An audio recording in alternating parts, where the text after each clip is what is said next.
Over $63,000 for this 2025 Silverado, and it does come with the V8, but there's just one big issue with that.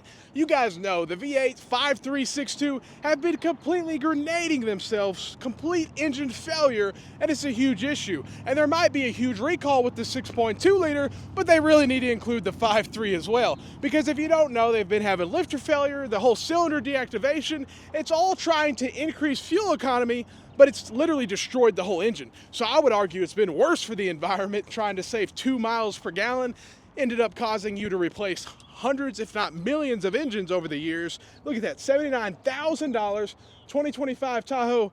You gotta pay to play on this one, but yeah, fifth with the 5.3. I just wish they could have a naturally aspirated without all the cylinder deactivation. It would be reliable, it would be dependable. I'm a Chevy guy, but unfortunately the new stuff got a price increase, the qualities went down. It's kind of unfortunate, it really is. They're getting rid of the Malibu, which personally I don't want one, but a lot of people do buy domestic manufacturer sedans, and it's really the only ones they could get, and now they can't. But again, it's not my kind of thing. I mean, $30,000 for a 2025 with a 1.5 turbo, it's not something you can keep for a long time. It really is not. And they even have an EV Blazer over here, basically $60,000. It's a 2024 EV Blazer that has been sitting for a long time. I've been coming to this dealership for close to 6 months. It's been here the whole time. So no one wants to buy it. The dealership would have to discount it, what? I mean, probably 20, 30 grand to sell this thing. And I know General Motors is probably offering a rebate and all this stuff, but they just can't sell it. And General Motors is doing better than, let's say, Ford with their EVs. 57 grand, 2024. I mean, that's pretty crazy. 57 grand. Think about what this is worth right now. It's not worth 57 grand, I can tell you that. And it will not sell at that price. It's gonna sell with a huge discount or to someone that unfortunately they just really take advantage of, which I don't know, I can't understand. 57 grand for that EV Blazer is just crazy. And then even the Colorado. I used to sell Chevys. Colorados used to be 20 something grand for a base model.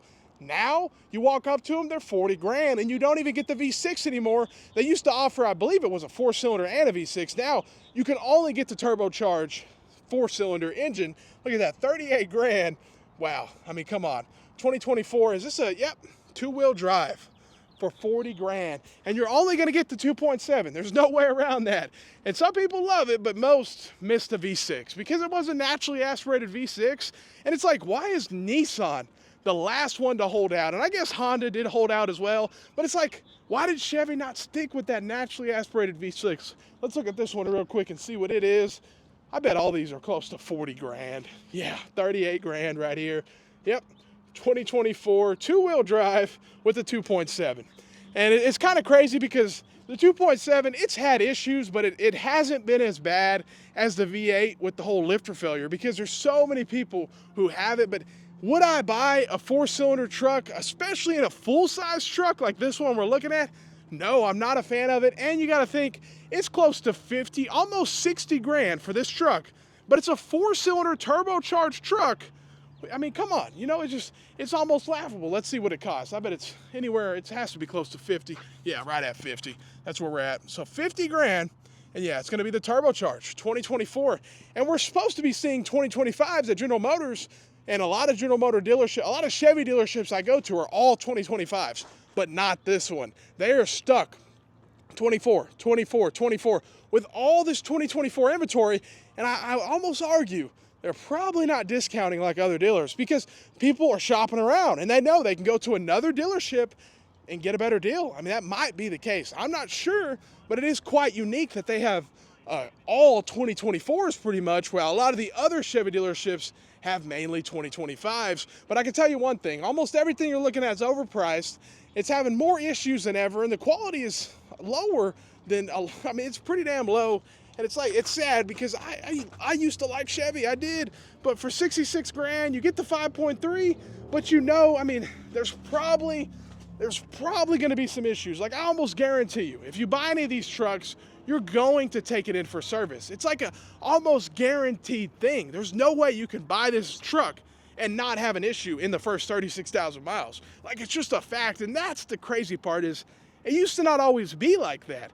But the new stuff is having more issues quicker than ever.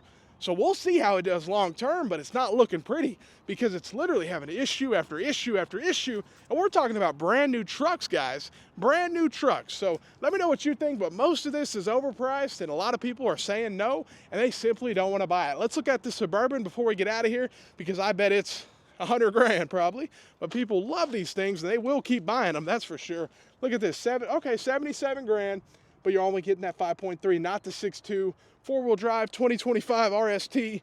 Again, if it didn't have the lifter failure, but it's still overpriced, but you know you're probably gonna have to take it in for service. It's gonna have some issues, so that is quite unfortunate. But let me know what you think. Have a great day and stay blessed.